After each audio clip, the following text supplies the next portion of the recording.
Tiga, dua, satu. Selamat menyaksikan.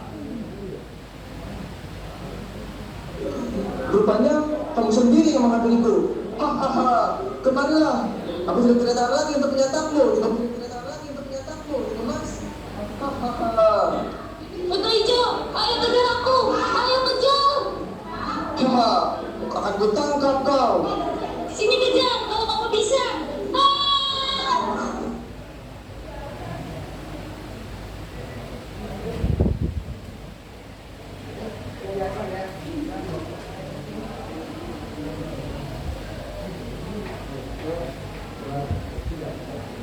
Halo, saya Timun Mas.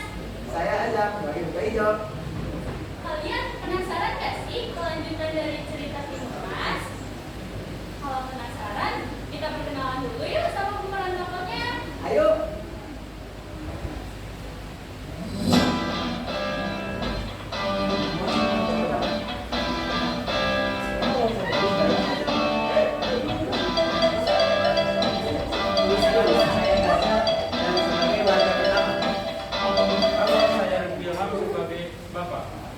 Halo, saya sebagai Azam, sebagai warga. Wakil warga. Saya Aldi sebagai buta hijau. Halo, saya sebagai warga. Halo, saya Aldi sebagai Kiai. Saya sebagai donatur.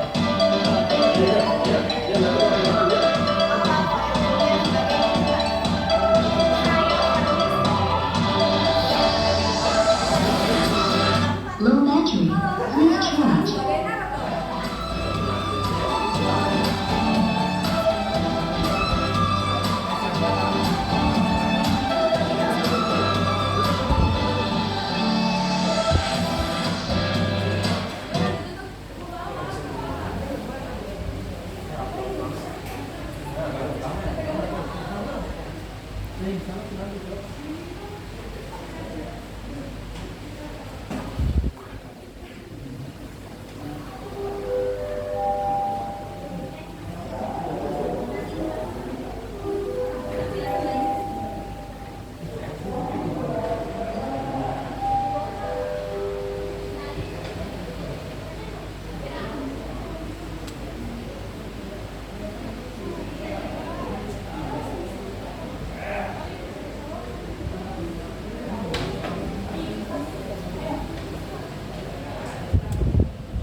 Alkisah di sebuah desa di daerah Jawa Timur hiduplah sepasang suami istri konon baik.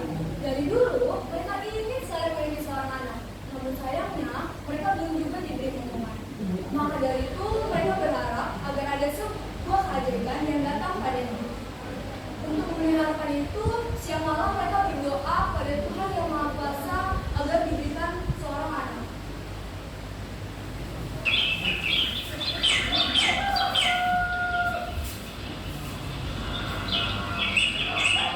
Low battery, please charge.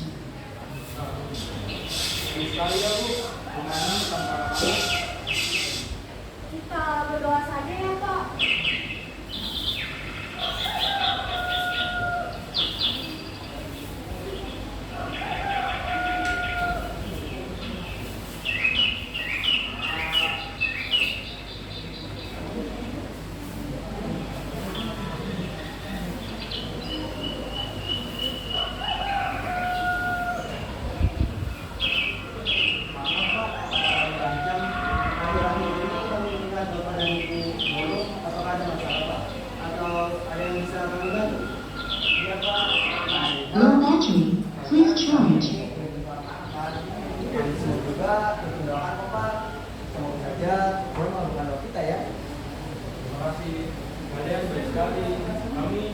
terus berharap dan berdoa.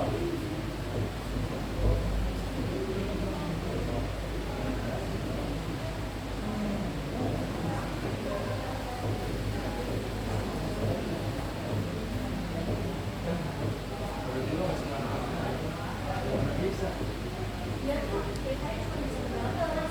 Kalau orang udah dapat doa, orang juga udah punya anak dong. Mungkin mereka tetap bukan atau Tuhan tahu aja.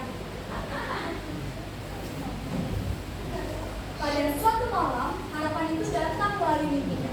Dalam mimpinya, ia didatangi sosok makhluk raksasa yang menyuruh pasangan suami istri parubaya itu untuk pergi ke sebuah hutan tempat biasanya mereka mencari kayu bakar. Dan sosok makhluk itu pun berkata untuk mengambil sebuah bungkusan yang berada di sebuah pohon besar.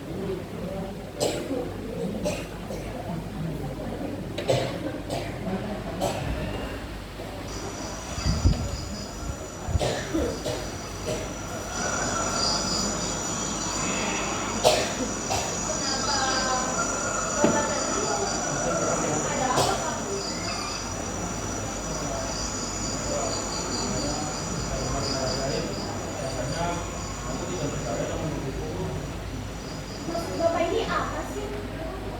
Begini Bu, malam Bapak memiliki cita-cita dan berjuang untuk mengambil bungkusan kayu bakar. Itu pada mencari kayu bakar untuk meminta. Kalau gitu, ayo kita ke hutan Pak.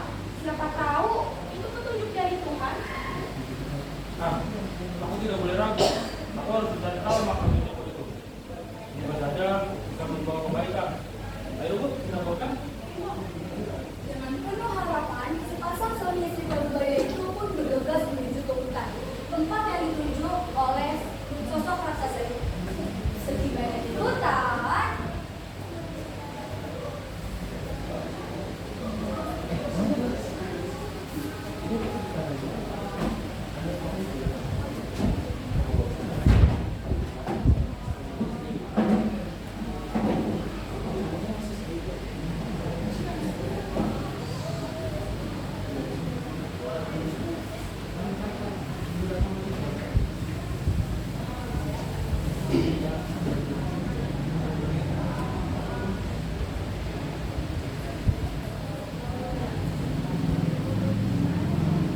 Di mana bungkusan itu ya Pak? Katanya ada di dekat pohon besar. Hah? Coba Pak, cari ke situ. Hah? Itu ada bungkusan yang seperti cerita dalam buku di dalam ini. Lihat Bu. Coba Pak lihat. Hah? Kok cuma ada bungkusan biji timun? Apa maksudnya ya Bu? Aku tidak mengerti. di saat pasangan suami istri itu sedang kebingungan, tiba-tiba di belakangnya berdiri sosok buto hijau sambil tertawa terbahak-bahak.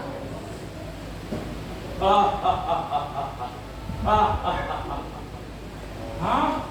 Buto hijau itu yang ada dalam mimpiku. Ampun Buto hijau, jangan makan kami. Kami masih mau hidup. Tenang kalian orang tua, aku tidak akan memakan kalian berdua. Daging kalian itu tidak enak. Alot, Maaf, Pak. Kudengar. Pak. kudengar kalian menginginkan seorang anak kan? Tanam biji timun itu. Kalau dia akan menjadi seorang anak perempuan. Dan ingat, saat dia sudah dewasa, berikan dia kepadaku agar bisa kesantap. Karena keinginannya yang begitu besar untuk memiliki seorang anak, tanpa pikir panjang, Bapak Ibu Mas pun menjawab. Baiklah Buto hijau, akan kukasihmu jika sudah dewasa kelak. Begitu pasangan suami istri itu menyatakan kesediaannya, Buto hijau itu pun berlalu dari hadapannya. Dan mereka segera ladang dekat rumahnya. Dan mereka merawatnya dengan sangat baik.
Dua bulan kemudian, tanaman yang mereka tanam pun sudah siap untuk dipanen.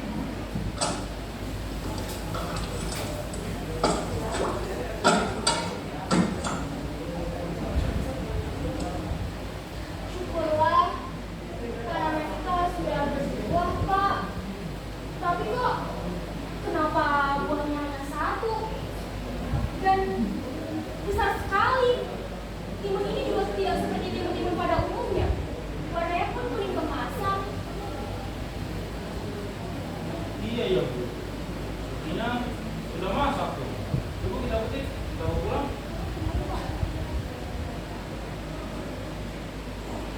Bu, beratnya Bu.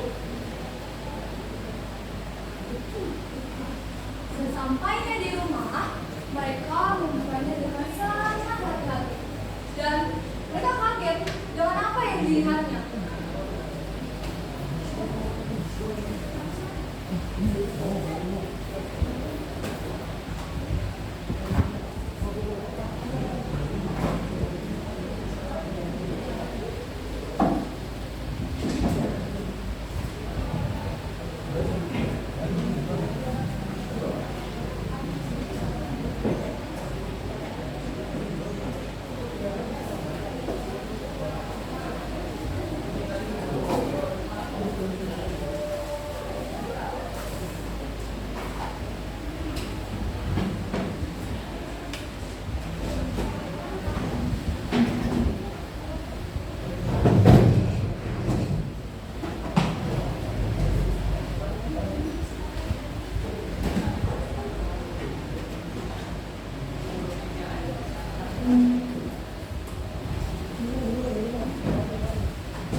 kau, nak? Aku tidak percaya. Apa mungkin aku terlahir dari sebuah timun? Aku tidak ingin ikut ke raksasa itu. Aku nggak mau. Iya, anakku sayang. Aku tidak akan meninggalkanmu. Aku tidak akan membiarkanmu menjadi satu makhluk berjahat itu. Bapak dan Ibu akan mencari cara. Terima kasih, Ibu. Terima kasih, Ayah. Semoga kalian memberikan caranya. Aku akan terus mendoakan kalian. Setelah kamu berpikir keras, akhirnya mereka menemukan satu cara agar mereka bisa menyelamatkan tim emas dari seorang itu. Lalu mereka meminta bantuan dari seorang petapa yang tidak bisa menggunakan mereka.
Hari ini Bapak dan Ibu ingin menemui petapa.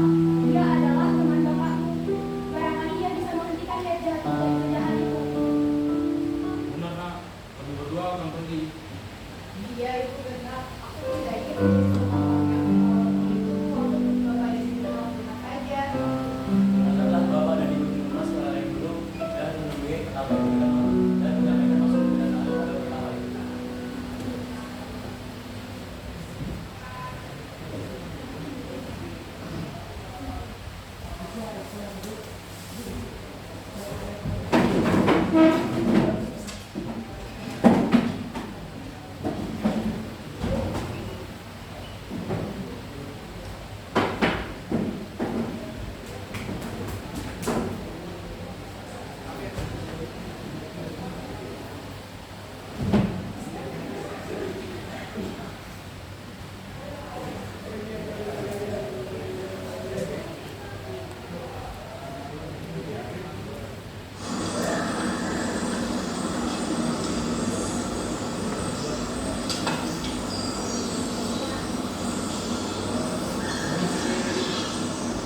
Ada apa? Ini dan aku tiba-tiba datang kemari. Kedatangan kami berdua kemari ingin meminta bantuan kepada Kiai. Apakah ada yang bisa saya bantu? Begini, Kiai. Kita kan punya seorang anak yang namanya Siti Mas. Dan anak kami itu akan disantap oleh Bobo Ijo. Dan kami juga tidak mau anak kami yang ingin menyantapkan. Oh, begitu. Kalau begitu, kalian berdua tunggu sebentar. Iya, Kiai. Sementara kemudian dia itu kembali sambil membawa mas satu dan menyerahkan kepada Ibu tim emas.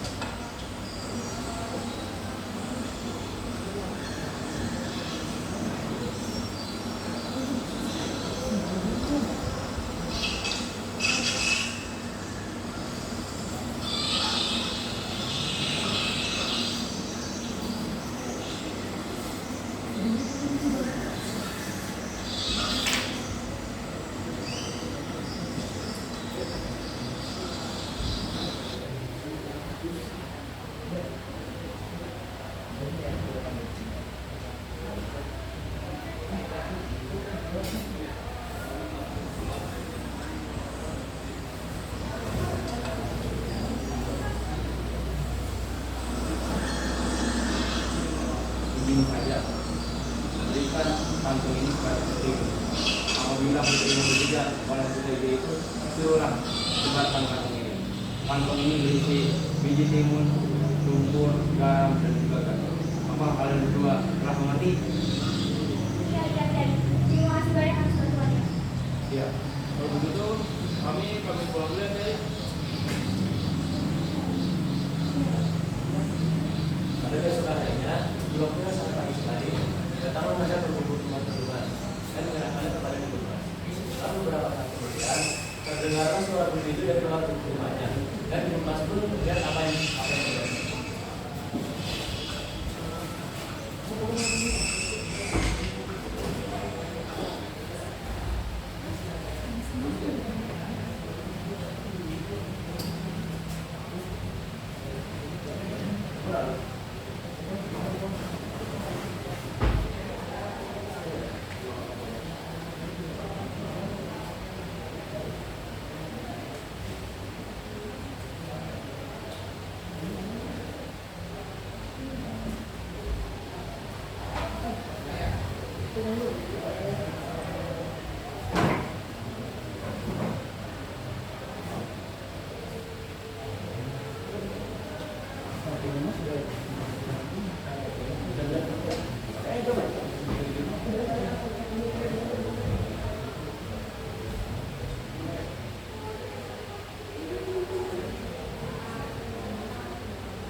Rupanya kamu datang sendiri ke sini. Tuh hijau, ayo kejar aku. Aku tahu. Ayo kejar kalau kamu bisa.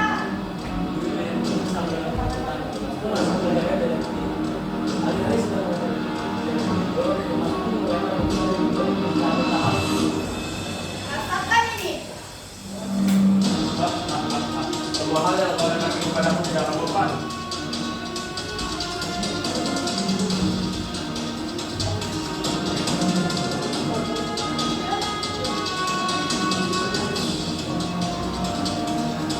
Rasakan ini. Tidak akan pernah sama sekali. Apa ini? Sama sekali.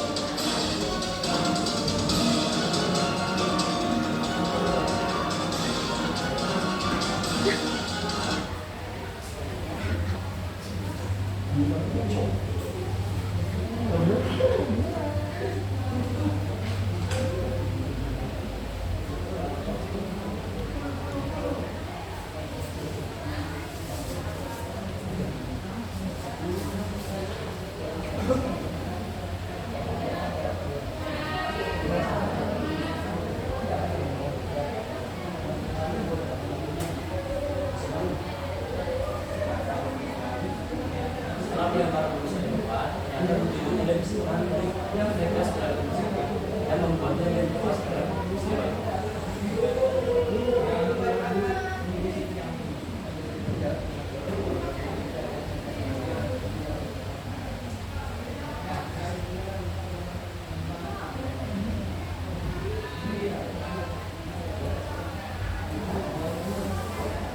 Bapak, Ibu.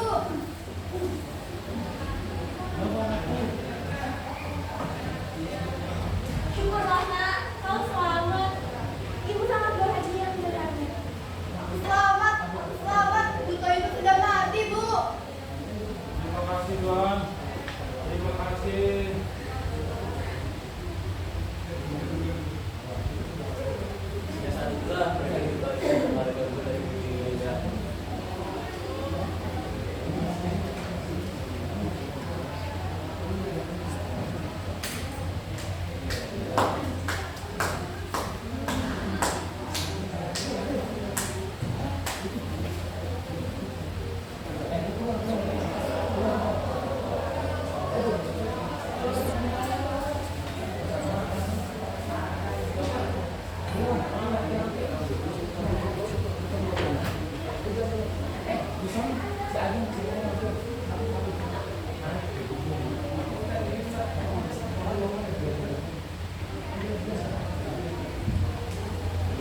perjanjian ketika sudah dewasa anaknya diberikan kepada yang lagi-lagi anaknya. Tetapi karena orang tua masih merasakan kasihan terhadap anaknya, hingga dia melalaikan kepada kewajibannya untuk mengembalikannya kepada Buto Ijo. Akhirnya karena hal ini Buto Ijo marah. Kemudian Buto Ijo marah kepada Nimas dan pengikutnya bukan karena dia sedang lapar, tapi karena dia marah sebab akibat janji yang dilanggar telah dilakukan oleh orang tua Nimas sendiri. Akhirnya Buto Ijo mengejar sampai dia